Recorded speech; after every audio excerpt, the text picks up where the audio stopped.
Like, I would rather rent than not be able to do anything. Yeah, you might buy a house, but if you're borrowing 95% of it, like, you haven't bought you've really bought nothing. You've bought yourself a massive debt. And guess what? When the hot water system blows up, you pay 100%. You pay everything. Like, any maintenance issue, it's all on you. We've got some fresh new young talent doing some things that I know you haven't heard before. 1, 2, 3, listen. Welcome to the Young Minds podcast, hosted by Bourke Britton Financial Partners. I'm Bridie. I'm Daniel. This podcast helps young adults build confidence and clarity when it comes to money, empowered by youth, inspired by experience. We know that navigating the world of finance in your late teens to 20s can feel overwhelming, whether it's understanding your first pay slip, learning how to invest, managing student debt, or just trying to save without missing out on life. Because believe it or not, it is actually possible. That's why this podcast is here, to make finance more accessible, more understandable, and way more relevant to your life right now. Each episode will break down key financial concepts, give you practical tips you can actually use, and have real conversations about money. From budgeting and credit scores to purchasing your first home, we'll cover it all. As university students coming to the end of our degrees, we created this podcast not because we have all the answers, but because we're asking the same questions you are. Each episode will be accompanied by a qualified financial advisor from the Bourke Britton Financial Practice to provide insight and guidance in the topics to come. No confusing words, no lectures, just honest insight to help you make smarter money moves now and in the future. So whether you're studying, working, or figuring things out, you're in the right place. Accompanying us today for the first time is Ben, qualified financial advisor here. So welcome, Ben. Thank you, guys. I was always wanted to be on the other side of this and be a guest, but then now I'm a little bit intimidated by you two. Maybe. I don't know why. You run them. I know, that's what I mean. Normally I'm asking the questions and I've got the guests and I can just sit back and listen. And now I've got to get put to the test. So it's good. Thank you for having me on. I'm feeling a little bit old getting invited to the Young Minds podcast. I was always the young one, but definitely not anymore. So thank you. And I think this is a great idea. It's something we've talked about a lot. So I'm keen to be involved. So today's mostly about first home buyers, getting into your first property. So maybe just giving us an overall rundown of maybe what the first home buyers scheme is. Good question. Yeah, I suppose the thing will want to preference this with is that your mortgage broker is still going to be your best friend when it comes to knowing these absolutely inside out and linking them back to your personal situation. But as we've probably found is, as financial advisors, planners, that we sort of touch on most areas and we often pull together those people. So for many, the first home buyer scheme is confusing. It's state by state. That's probably one component to it. So if we talk about Victoria, primarily where most of our clients are, there are some government, federal government schemes also. But as it stands at the moment, and as it has been for a long time, the simple part of it, people think about the first homeowners grant and actually getting given some money to buy a house. You only get something if you build a new house, essentially, in really simple terms. So a lot of people don't do that. There was a period of time where a lot of people were, but sort of has gone away a bit at the moment because of the cost of construction. So a lot of people find they're buying existing property. And the biggest thing with that is essentially just a stamp duty exemption fully up to $600,000 and then it phases out up to $750,000.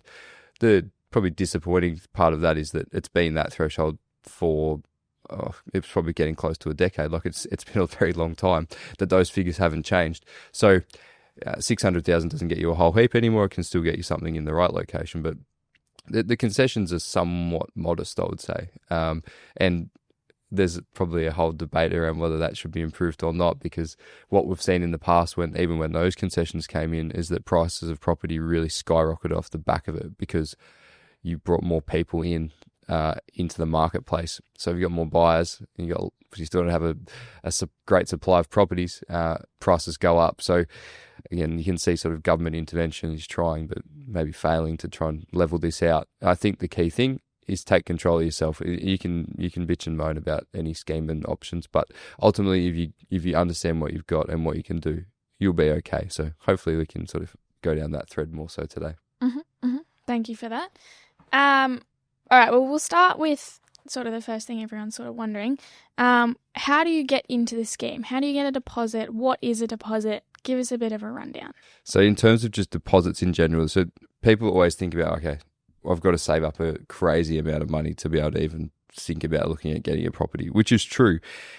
I always start with the conversation with clients that traditionally, and you think about what the bank wants to see, is the bank wants to see a minimum of 20% deposit. Now, if we use that $600,000 sort of property as the example today, that's $120,000 that you've got to save, which for most people just hearing that, they're going to think, well, I'm never ever going to buy a property. So, and that's at 600,000, which there's probably not a whole heap of $600,000 properties anymore. So ideal world, the bank wants to see that you've saved up 20%. And if you think about it, like logically, they want to go, okay, these people can save money, they're doing well with their cash flow, they're going to be able to also then pay me back or pay us back or whatever we've lent to them. The reality is that most people don't hit 20% anymore, unless they get a significant assistance from their family or something like that, which we'll talk about also.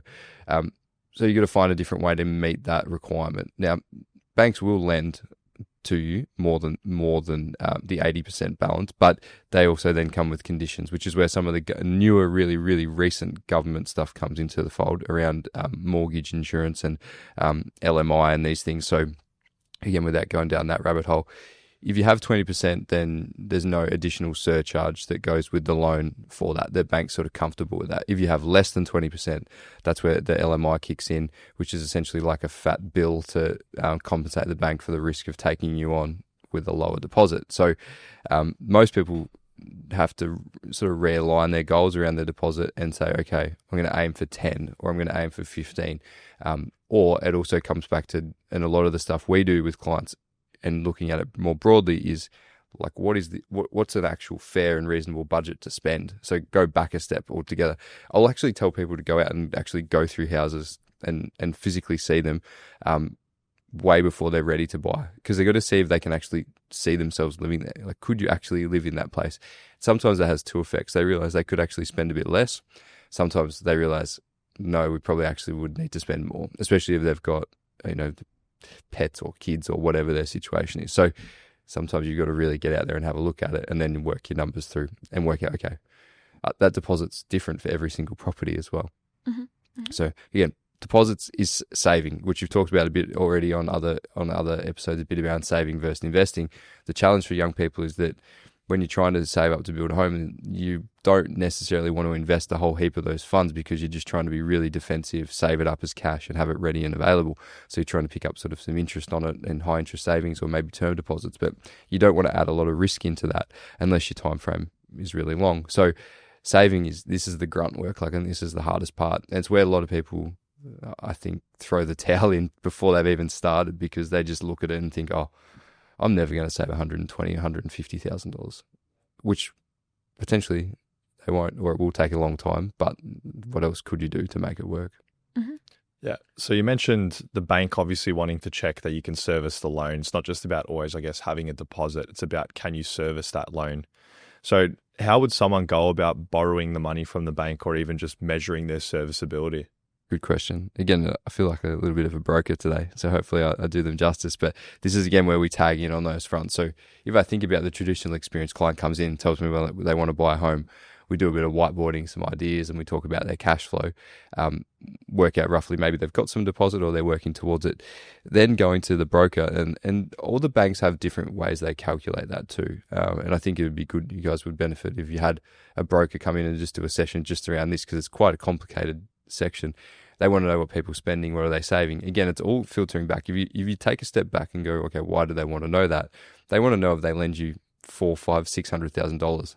Are these people good for it? Like, are they going to give it back? So that's why they're going through that process. They're making sure that you give them comfort that you could service it and pay it back.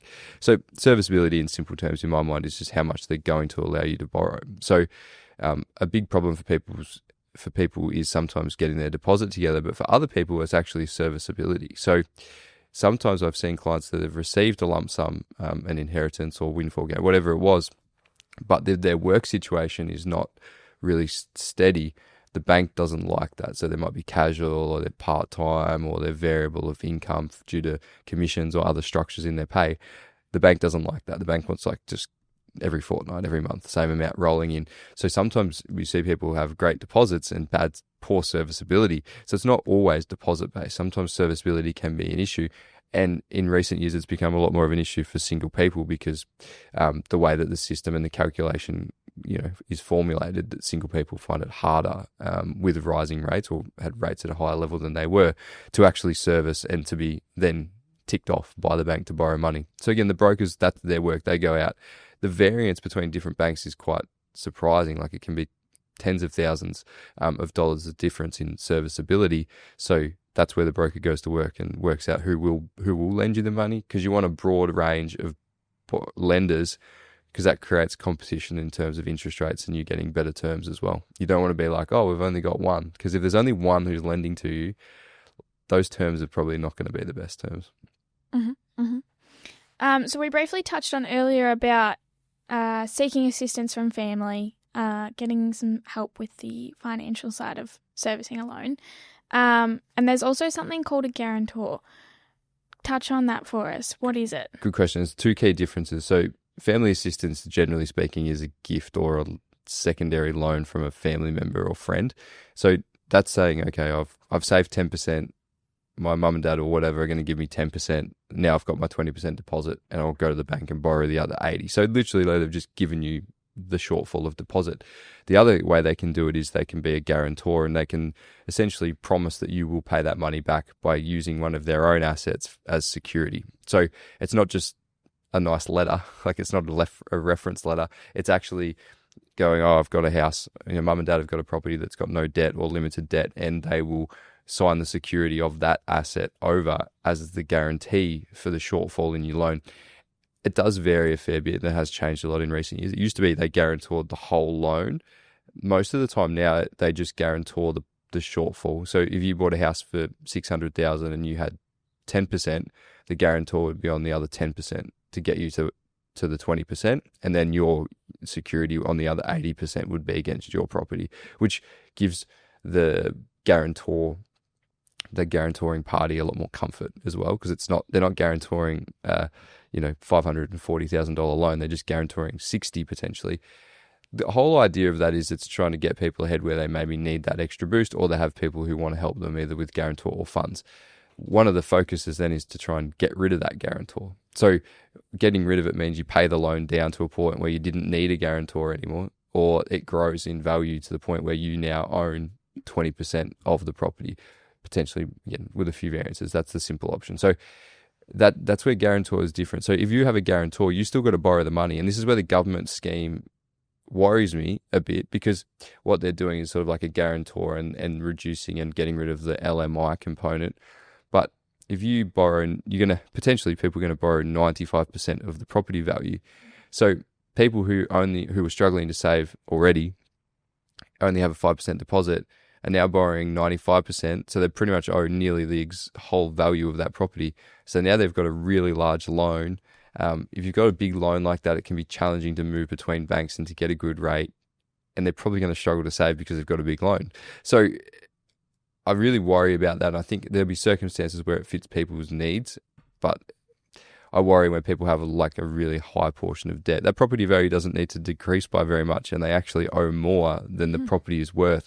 And if you take into account selling expenses and purchasing expenses, potentially they, from day one, they don't own a dollar of that property. The bank does, or probably even more concerning, potentially the government in some of the schemes as well, which I think, I get it. It's not possible for everyone, but I think our job is to explore every other avenue before you get to that, if that makes sense. Who actually can be eligible to be a guarantor? I think anyone can technically do it, but I could only think of a handful of scenarios where it's not been mum and dad, maybe grandparents, or maybe a sibling I have seen as well. It's sort of anyone who's willing to put their name to it to an extent. Most people aren't. Even parent, I would never push a client or push them to convince their parent to do it. A lot of parents just don't have any interest, and I completely respect that. If they've built them up to that position where they should be able to sort of take that next leap on their own, then they think that's their right. They had to do it, then they have to. Again, there's a lot of personal, there's a cultural sort of view to it. There's a lot of different things that go into it. So when we talk to those clients, no one really knows on the day from that first consultation, which way they might go. It's just going, here's all your options. Here's what you need to do now. Go and have some conversations with your parents. Or sometimes we often have the other side of it where we're talking to the parents and they're talking about trying to help their kids. And this is where the key between the deposit and serviceability guarantor, that sort of breakdown of those areas, that's where we often do a lot of work too, is they want to help their kids, but giving their kids 100 grand might actually do nothing. It might sound crazy, but if they give them 100 grand, it might not matter because they've got poor serviceability. So sometimes that you can't fix that problem, then you got to try and that's something that the individual, the borrower, has to work on. So that's their income and their expenses. So just a little bit more clarity around that. Your guarantor can't be your best mate who's got no assets. It has to be someone who's got enough, like a big enough pool of assets to cover that. Yeah, essentially they're like putting another mortgage on that component of the house. So if you think about it, like, let's say the parents own a house that's worth $700,000 and they own nothing on it, they're putting a guarantor against a small portion of that property. So they want security of something. So the bank's always thinking, if things go pear-shaped, what can I claw back? So yeah, someone saying like, yeah, I'll get guarantor for you, I trust you, like, doesn't fly. Like, they actually want to take some title and some skin out of something else to verify that. So that's that process of like understanding what that means.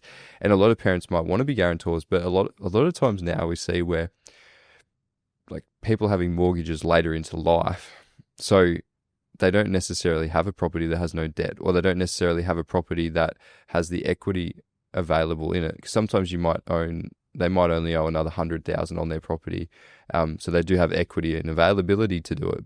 But as soon as you have two different banks trying to tie two different mortgages against the same property, you often run into trouble as well. The key is it's complicated. So you need to, if you're starting to think about that, you should have and would have had multiple conversations about other things before you even get to that phase. Like sometimes it's the other way around. The parent goes, "Oh yeah, we'll guarantor you," but no one's thought about anything other than that. And then you got to go, okay, well, could you even do it? Should you do it? Why would you do it? Like going right back through that process. Leading into maybe pre-approval now. So it's been thrown around a few times just in regards to what it is you have to go get pre-approval before you purchase a home. Maybe if you could just touch on what that is, what it means, and what the implications are if you don't, and say you go to an auction or something like that without pre-approval. You definitely don't want to end up at auction throwing your hand in the air. The crossover of conveyancing and agents and advocates and brokers into this response a little bit. But I think the key thing with pre-approval is it's like a hypothetical scenario. It's like you go to the bank and you say, like, how about it? Like, what would you do for me if I was to have, I've got this much savings and this is my income, how much would you lend me? And they would say, okay, we give you approval that you could go to auction or make an offer up to this price level. So maybe 600, 700, whatever that figure is. Now, some people don't have full pre-approvals before they go and make offers on properties, but then it becomes back to the method of sale. So if you have a property that's listed in the street and it's an open home and they're just open to offers, well, you can go in there and say, yeah, I'll offer you 650. Any of us could walk in there today and say, yeah, we'll give you 700 subject to finance, and essentially putting a clause on it to say, yeah, I can give you 700, but I don't have my finance approved and I will need to have that done. Now, that can often be okay and gets accepted, and then you go through the process retrospectively. Our preference is that you would have a pre-approval beforehand, so you know what your budget is and you know what that is, all before you actually get to the point of making an offer. Now, sometimes you might have a paper approval, a verbal approval, and then you might then still need to verify with paperwork afterwards. But at least you've had a conversation with a broker. They can pretty much tell you, yeah, you should be good for it. The key difference with auction is an unconditional sale event. So if you go to auction and you win the auction, you've got it, and you need to find a way to get the money. And that's when you go to the bank and say, oh, we won at auction and we paid $750, and they go, we're not going to lend you anywhere near that much. And then you've got from that date of auction till settlement to work it out. Or if you have to give it back and forfeit it, it's woefully expensive. Tens and tens of thousands of dollars is probably coming out of your pocket. So auctions are a different kettle of fish. It also is a reason why auctions sometimes can have a limited pool of buyers, because if people have to have pre-approval and things like that, then that can create challenges with it too. Again, the key to all of that is, if you want to be buying property, is be organised. Because if you can be organised that you can make a bid at auction, a private sale, an online auction, whatever it is, then you can be a player in all those markets, knowing that there's others who won't be as organised as you. So it just goes back to that preparation, understanding situation. And then when you say you do go to auction, you've got super high level of confidence about what your maximum is, because it's an emotional event, an auction. So again, that's where you want to know, right, I know my numbers. I know this is my max and I cannot go $1 over that. I'm not sure if I answered exactly with the concessions part of that, but around the pre-approval, I think speaking to a broker early is also key. They can also set the guide, like some sort of markers for you. They might say, yeah, you know what, Daniel, you can borrow 400, and you go, oh, probably need 450. How much more would I need to be earning to get to that? And they can say, right, well, if you were to earn this much more, then you could borrow that. So then immediately you go, right, I've got something to work towards. Yeah. And that's the key part, is you need something. And they just go, no, you can't afford it. And you go, oh, you crack the shits and you walk out, and that's it. Like, that's what would happen. And you think, oh, I'll never be able to buy a house. And they might say, look, you only need to earn an extra 4,000 or 5,000, then you'll be actually okay. Like, it could be such a small margin. So that's where good brokers will not just tell you what you can't do or can do, they'll tell you what you could do to improve that situation too. The next one we had was a build versus buy. Can we jump to one that I saw further, because I think this actually ties in well, is around debt and HEX and personal debt, and then come back to that, because it come to mind when I was talking, and I knew you had this on the list. So when they talk about borrowing capacity, HEX debts are an issue, and so are personal loans. So this is where sometimes you might go, I've got a $10,000 car loan and I've been saving really hard, and you go to the bank and they say, oh, we can only lend you this much. What they're looking at though is and your serviceability gets impacted by the fact you've got that car loan, and it's not just it comes off your total allowable debt capacity, but it's a frequent payment that's coming out of your cash flow, and this one hurts people's soul sometimes. And it's the same with HEX debts. Is sometimes you got to whack them on the head and pay them off, and use your savings, and almost take one step backwards to then take 2 steps forward, because you get rid of that loan, then you save more, and then you build it back up quickly, and the bank likes you more. So sometimes you feel like, oh, I don't really want to do that, but it can blend in and fix your overall situation. Now, HEX debts have, and I'm not 100% sure on this, so I don't want to promise anything. They did change the rules around the assessment of that, and feel free to jump in if you guys know how this works. But so when you went to the bank, they would look at all of your ins and your outs, and that's how they would work out your serviceability. Now, I think it was last year, there was an announcement from the government that they wanted banks to disregard HEX debts from a serviceability point of view, which, again, it makes no sense to me. It's an expense. Like, if you disregard it, those expenses could be there for a decade or more. So you're going to have 10 years of saying that you don't have an expense that you do have. Like, and it could be, $200-300 a week in some circumstances. So it's a lot of money. So our thought would be, you probably want to, whether the bank does or not, you want to factor that into your expenditure, like, because you want to know it's there. But again, that's one of those big things that has hurt people's serviceability over time. And I don't disagree with that. Like, I think that if you've borrowed money, whether it's HEX debt, personal loan, car loan, novated lease, whatever it is, like, you got to pay it back. So it should come out of your cash flow. Like, it shouldn't have a carve out for those sort of items.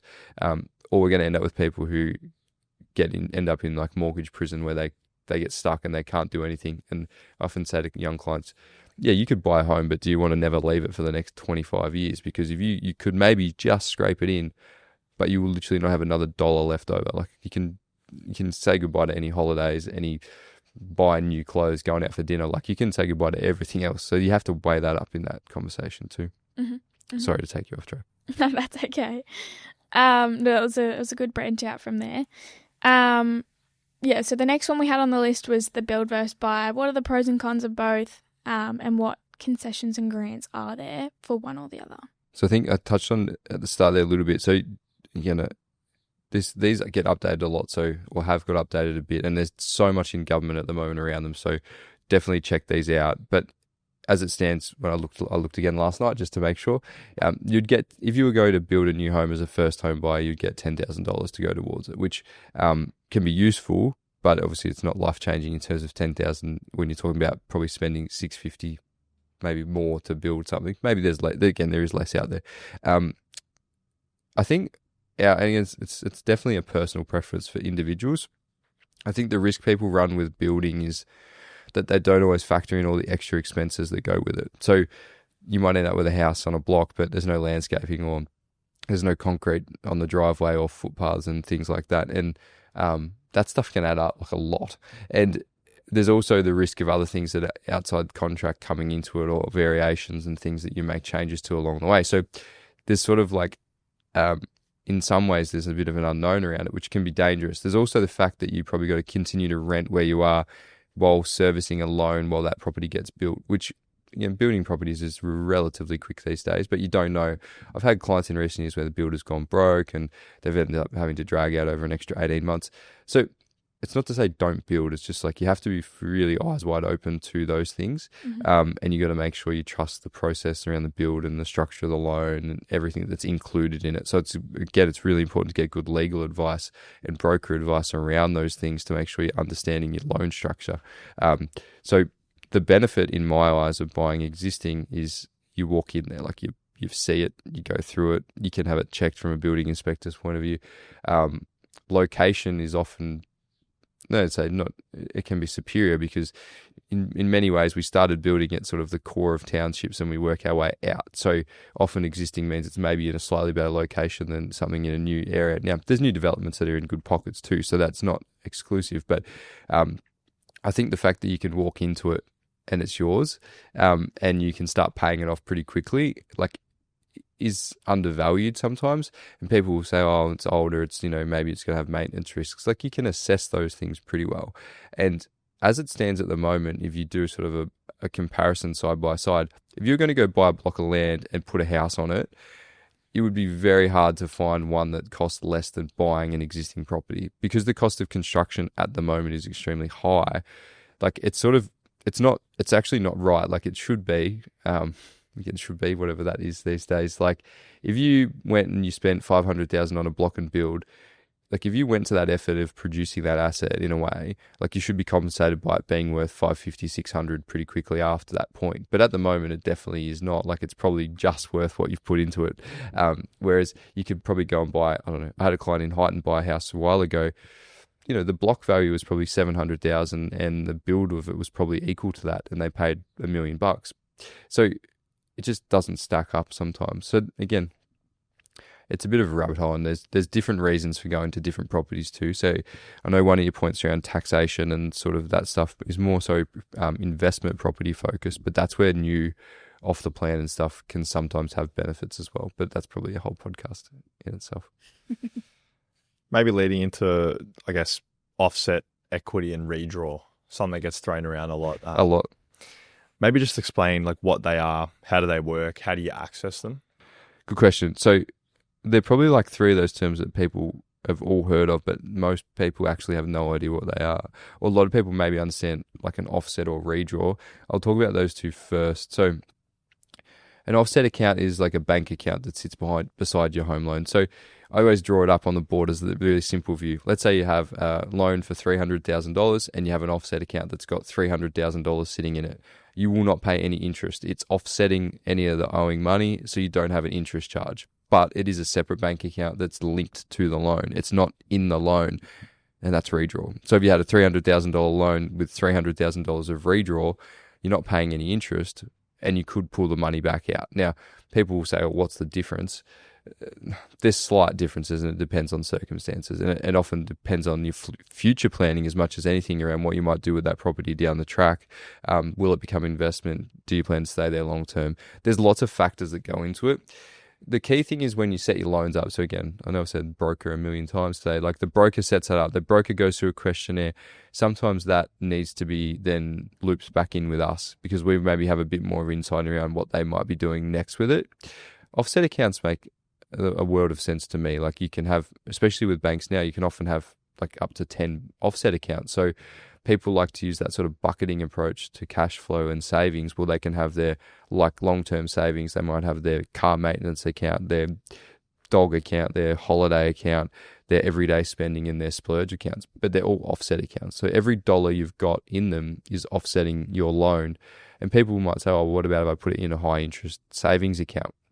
Like, let's assume that the interest rate on your home loan's 5%, and you could get 4% and you can get 5% in a term deposit. You're unlikely to get equal.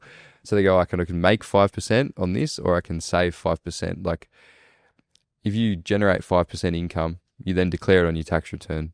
you're likely to pay tax minimum, probably 20% of that's going out the door.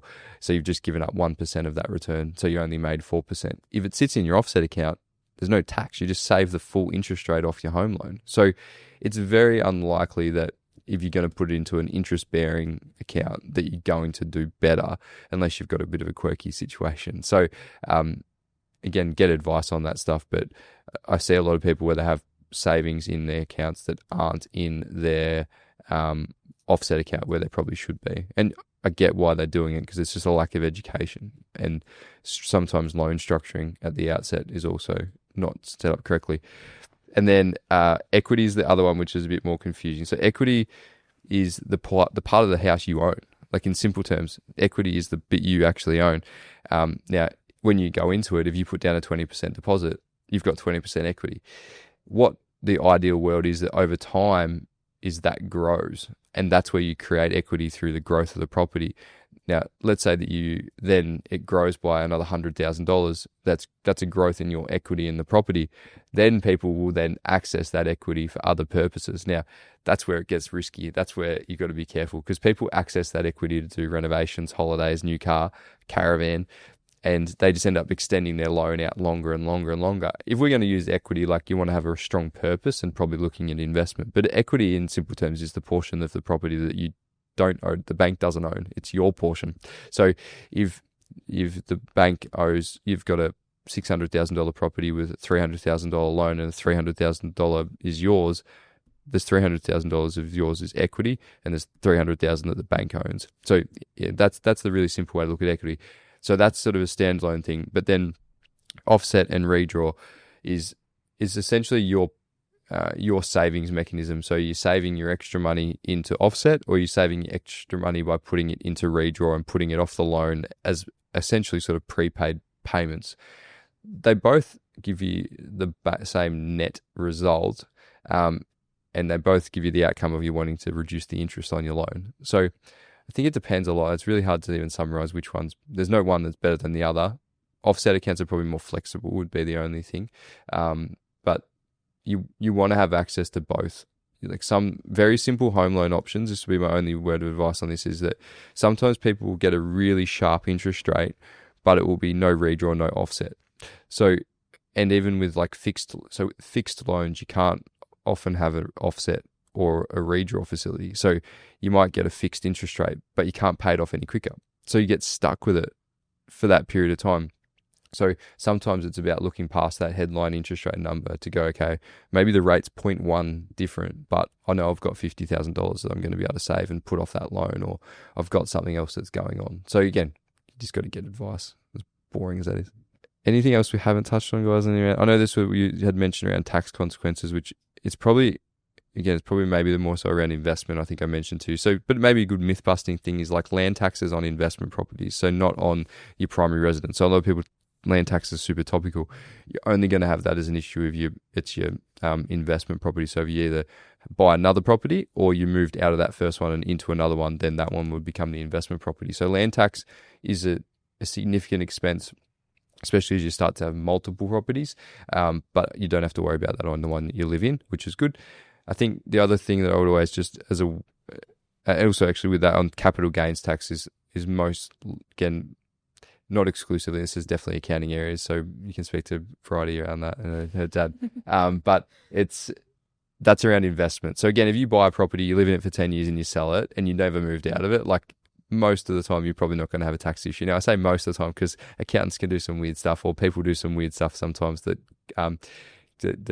muddies the waters on that. But again, generally speaking, tax comes into it where investment comes into it. So land tax comes into it, capital gains tax comes into it, income tax and deductions and negative gearing, all that's in the investment sort of bundle. So that's a sort of one step removed. So I think if we're sort of thinking about more from owner-occupier, first-home buyers to live in, that stuff sort of one step removed from that. There's something else I was going to say, but I don't know what it was. So any questions? Anything we haven't talked about? I suppose it makes sense. My concern for young people is it's so super confusing. And even talking about this today, I'm like, I don't think I've done a great job of making it any clearer because there's just so many different factors. Mm-hmm, mm-hmm. What does it feel like for you guys being at that point? And even, actually, my question I had in my head was, if even doing a uni course that is around finance, like how much of this stuff do you ever talk about or hear about? Oh, nothing. Literally zero. Yeah. First Which home is buyer hasn't concerning. ever been mentioned at uni for me. Like, this is only something I picked up around here and, like, just in the news and that sort of thing. Like, that's the only time I've ever really heard about it. Which is, it's concerning but not surprising, and maybe people would assume that at uni you talk about that stuff, but like at uni you will learn a lot about the fundamentals and the processes and things, which then when you learn these concepts you understand them more quickly. But yeah, it's definitely a gap, isn't it, in education for people of all, if whatever they're studying, whatever their background and knowledge base is. It's not really clear. Maybe people doing like hardcore property sort of courses, and then more so brokers who are doing like diploma level, or like some of them are doing bachelor stuff, but like it's a different realm altogether. And then those guys, the same with real estate agents, like they only have a very narrow understanding of that area. Like they don't necessarily understand all the things that flow out from that unless they've had life experiences in that as well. Mm-hmm. What do you think the biggest concern for younger people is from your, again, I'm going to ask young people that question. Like, is it deposit? Like, is deposit the scary part? I'd say serviceability. Like, Yeah. especially people coming out of uni, having a HEX as well, how much that affects. But yeah, I'd probably say serviceability, because I guess people can get a deposit, whether it's saving themselves. Sometimes their parents want to help out. But yeah, it's being able to service that with a job that earns enough of an income to be able to pay it off. So, And I think have a buffer to live. That's probably the part that I would rather rent than not be able to do anything. Like some people would think that's crazy, but like if your life, you just end up housebound. And yeah, you might buy a house, but if you're borrowing 95% of it, like you haven't bought you've really bought nothing. You've bought yourself a massive debt and a whole lot of risk. Yeah, basically. And guess what? When the hot water system blows up, like you pay 100%. You pay everything. Like any maintenance issue, it's all on you. It doesn't matter who's guarantoring it or if the government owns a portion on it. They're not coming to the party to pay for that. It's all on you. So you need to have some wiggle room.